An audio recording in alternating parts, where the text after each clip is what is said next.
Bonjour à toutes et bonjour à tous. Aujourd'hui, une petite vidéo rapide pour vous donner quelques trucs et astuces que j'utilise, notamment parce que depuis mon début dans le cru, mes pratiques ont un petit peu changé.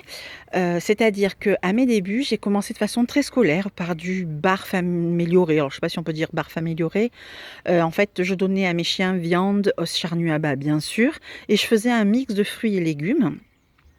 Je m'amusais beaucoup d'ailleurs à faire des mix de fruits et légumes, des mix monochromes, alors blanc, jaune, rouge, vert. Et puis, je me suis aperçue que ces mix-là, c'était surtout pour me faire plaisir à moi parce qu'alors ces 2-là s'en fichaient royalement.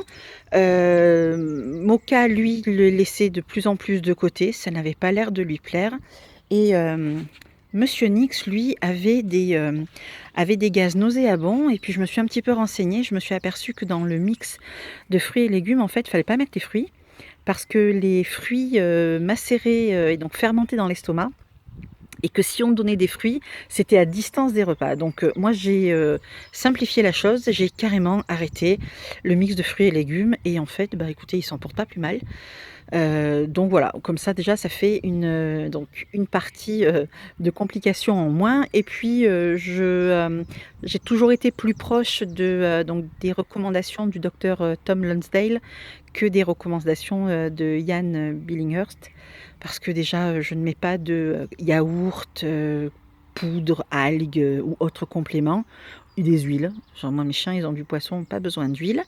Donc voilà, donc j'ai décidé de modifier un petit peu ma façon de faire et d'ailleurs sur le groupe, nous avons donc choisi de suivre cette ligne-là, c'est-à-dire le pré-modèle et non pas le barf. Donc à mes débuts, je faisais donc mes rations dans des sacs de congélation que je jetais tous les jours et puis j'ai décidé de faire comme ça. Donc j'achète mes sacs de congélation. Alors moi je les prends chez Ikea et donc en fait je les lave. Donc les sacs me durent à peu près 1 an. Alors c'est vrai que, c'est un petit peu plus contraignant parce qu'il faut les laver. Alors on pourra dire que c'est pas très écolo parce que, ça utilise de l'eau. Enfin, si j'utilisais des barquettes, j'aurais quand même besoin d'eau pour les laver et comme je n'ai que des congélateurs armoires, les barquettes, me prendraient un petit peu plus de place. Mais je pense que j'y viendrai, tôt ou tard. Donc voilà, donc je les lave, je les fais sécher, puis après je les range dans un grand sac. Et puisque nous parlons de congélateur, voilà donc ma dernière acquisition. Donc c'est un congélateur avec froid ventilé. Et donc j'ai décidé puisque j'ai 2 congélateurs, de faire un congélateur pour les os charnus et un pour la viande. Donc je vous montre. Là il est à -22. Alors, j'ai donc, chaque tiroir est dédié à une viande en particulier. Donc ça, ce sont les coups de canard. Ici, ce sont les dos de poulet. Là, ce sont les cailles. Donc en fait, ça c'est le tiroir pour Nix, ça pour Moka, parce que Nix ne mange pas les cailles de chez Dogs Fresh, que ce soit entière ou en carcasse, impossible de les lui faire avaler. Donc du coup, j'ai compensé avec des dos de poulet. Là, il y a un tiroir pour la panse verte. Là, je sais plus. Un tiroir pour les testicules et encore un peu de panse verte. Ça, c'est le tiroir pour les bouillons, pour le bouillon d'os. Ici, on a tout ce qui est poisson, donc les têtes et les corps de saumon.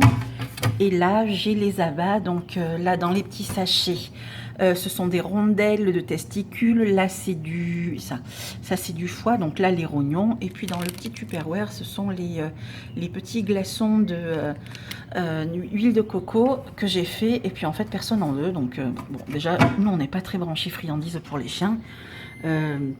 Voilà, donc mon congélateur me dit ça suffit, ferme la porte. Donc ici le congélateur pour donc les os charnus. Et ici, hop, je vous emmène avec moi.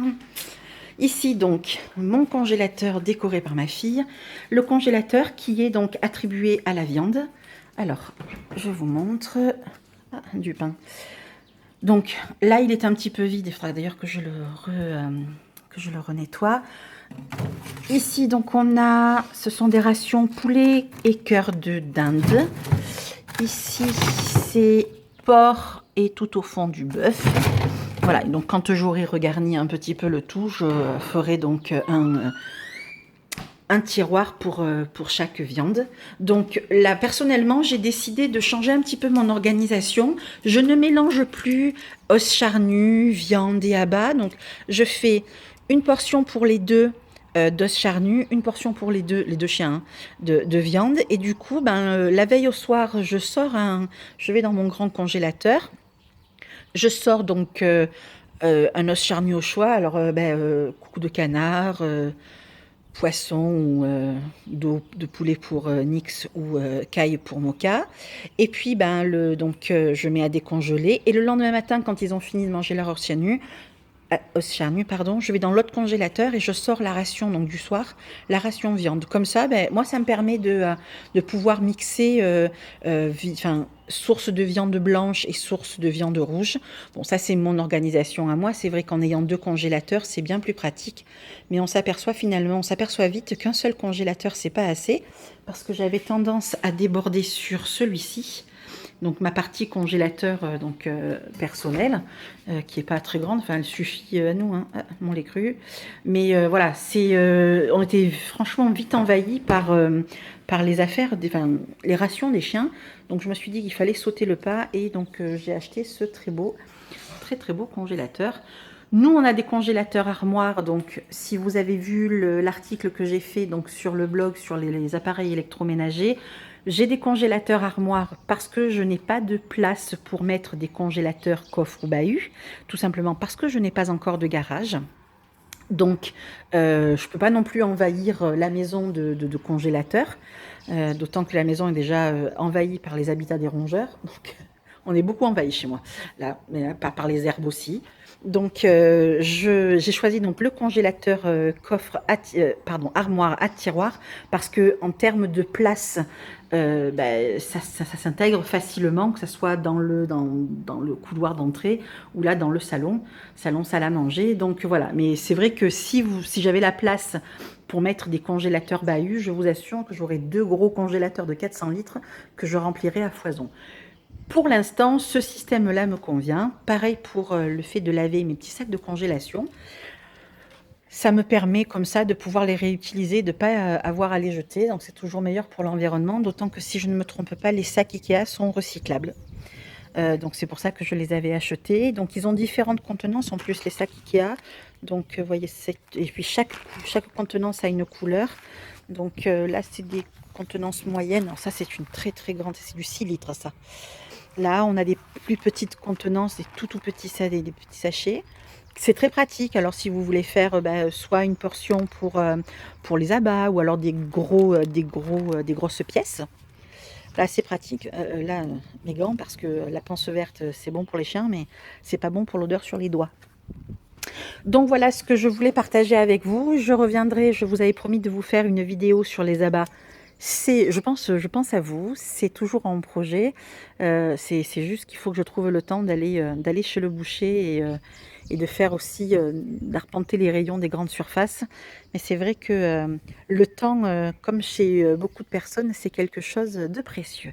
Donc, je vais vous laisser là pour aujourd'hui et puis je vous dis à très bientôt pour une autre vidéo.